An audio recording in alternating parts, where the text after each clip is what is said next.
Hey everybody, so it's that time again.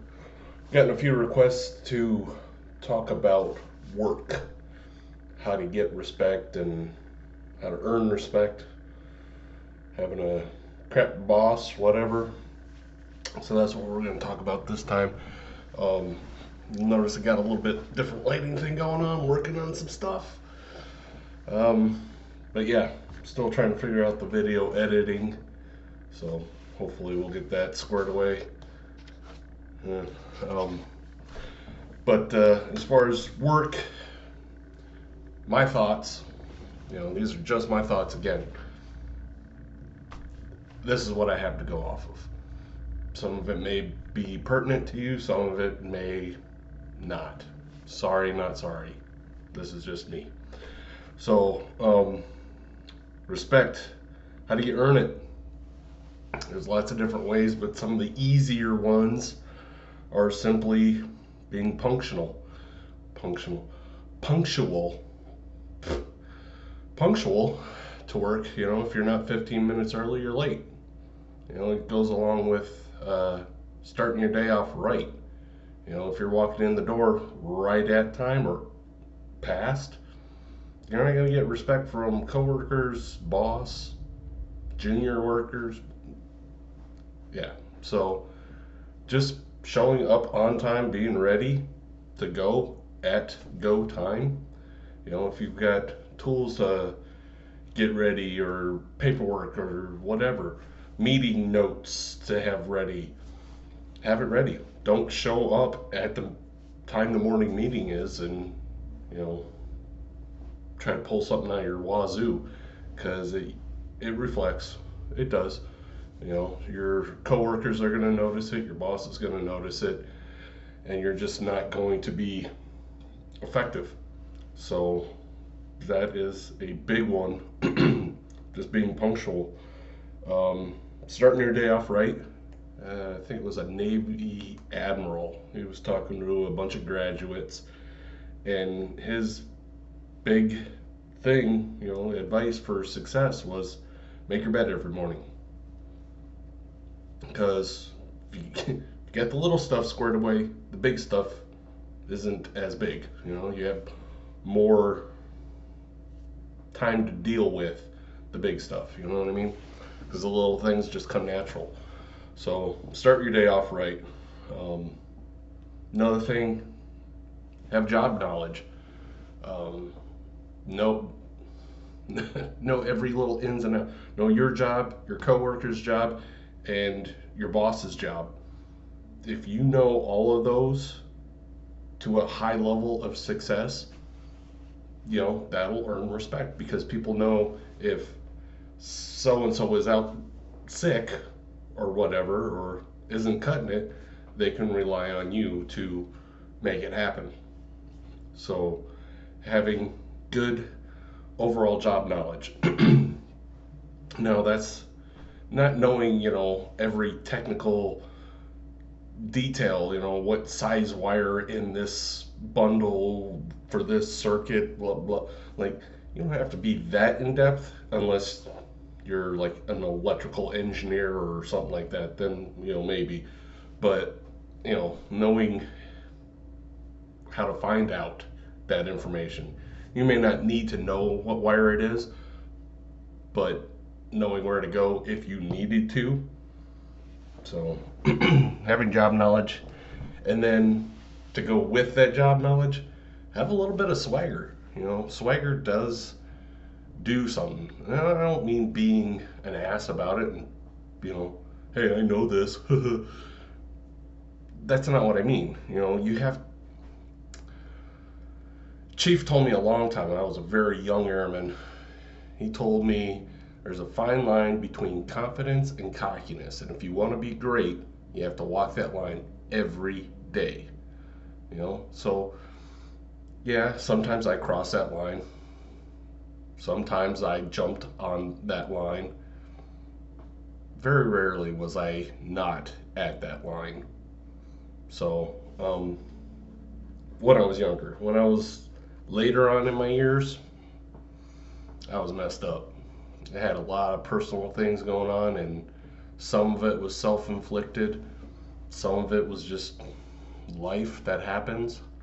So later on in life, I was not at that line.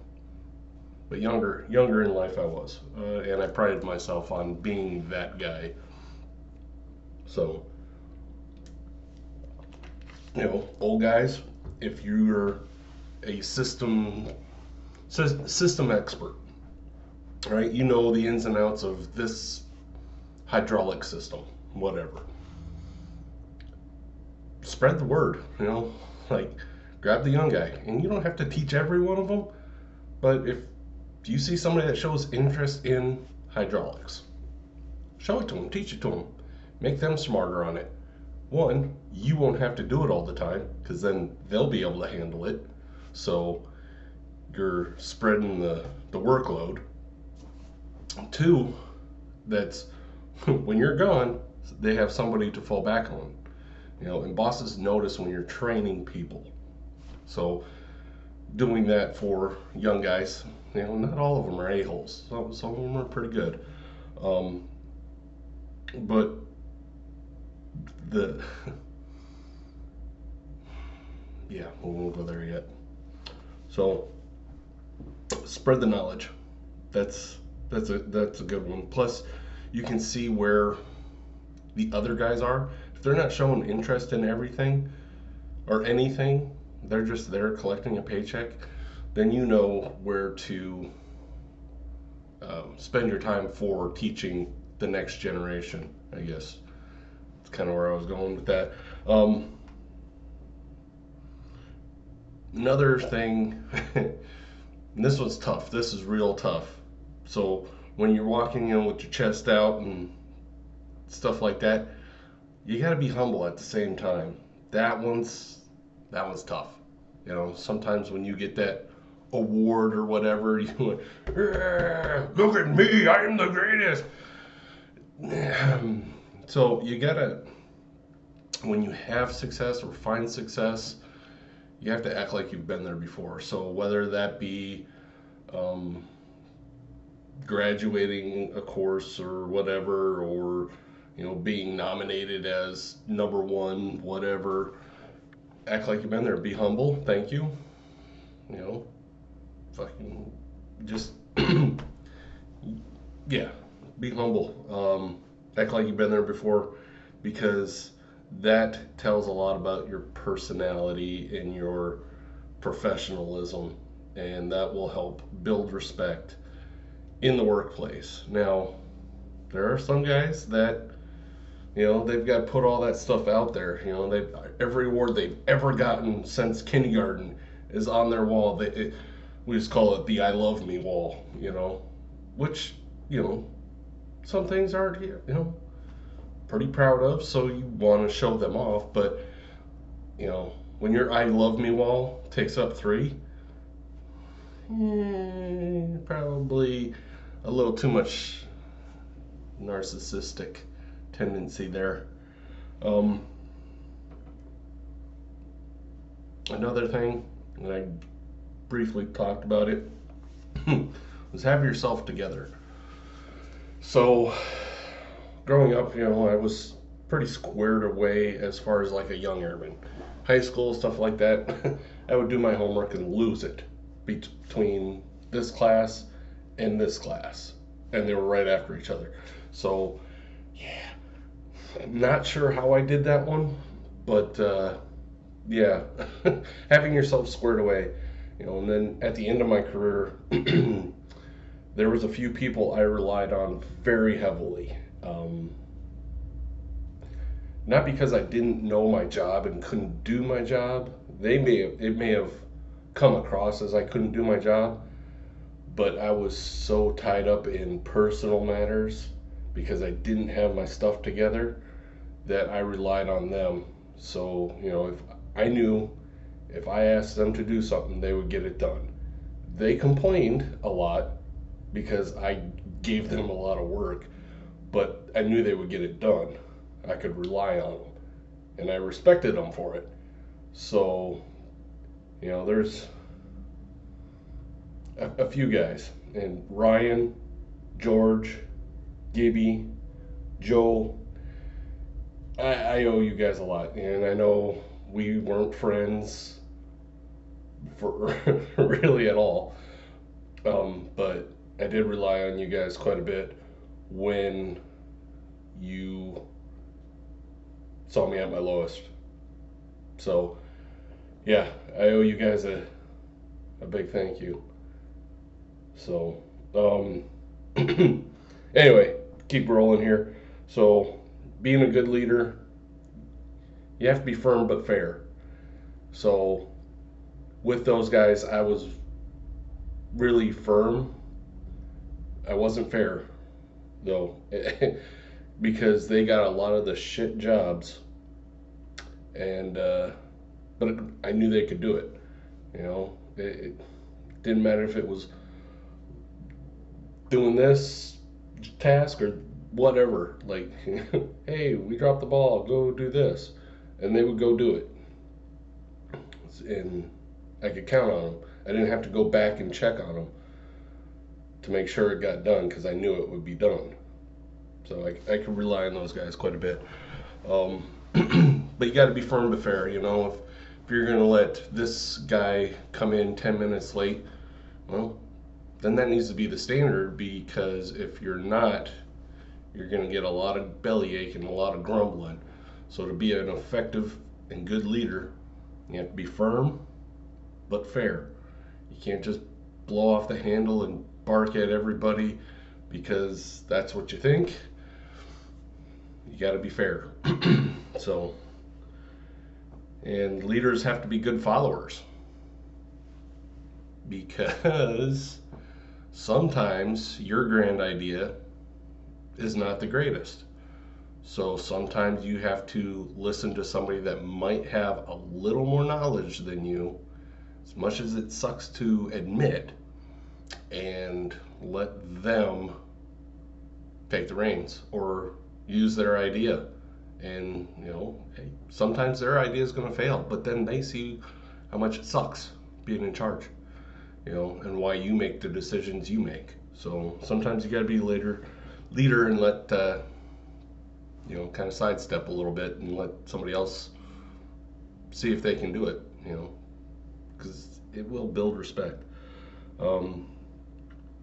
Set the example. You know, if you expect everybody to be there 15 minutes early, right?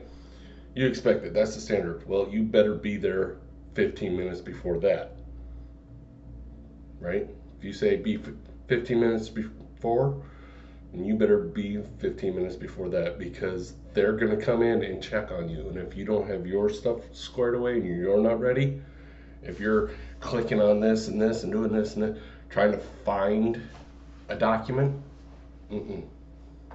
nope, you just made yourself look like Bozo the Clown. Have that stuff ready to go. Click on it. XYZ. Got it? Good. Next slide. Click. That way you look like you got your stuff together. So, yeah. Set the example. You know.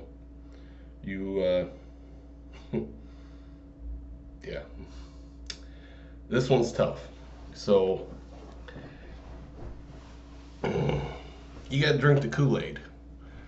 Unless you're the one making the Kool-Aid, you gotta drink the Kool-Aid, whether you agree with it or not. So if a policy's out there for XYZ, whatever it is, that's a policy. No, that's it. No ifs, ands, or buts. You gotta drink the Kool-Aid. If you don't like it, well, then present a different option. You know, don't just go, oh, this sucks. Yeah, it sucks, but that's the policy. So suck it up, Sally. Have a better idea. You know, if you don't like it, then what would your idea be? And they're not all gonna get, you know, taken in and be implemented. But if you're consistently making good ideas or good options, then eventually you'll get listened to, hopefully. You know, but to go with that, if you're constantly trying to change the policies, you're not going to get listened to. So you got to kind of pick and choose your battles on what's more important. If you're jumping on this little nitnoid thing, you know, use a black pen instead of a blue pen, or a blue pen instead of a black pen. That was that was a big one for me. I don't know why, but that was a battle I wanted to fight, having to use a blue pen instead of a black one.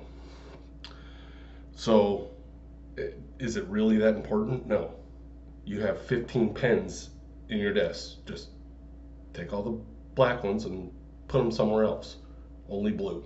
Just blue. No problem, right?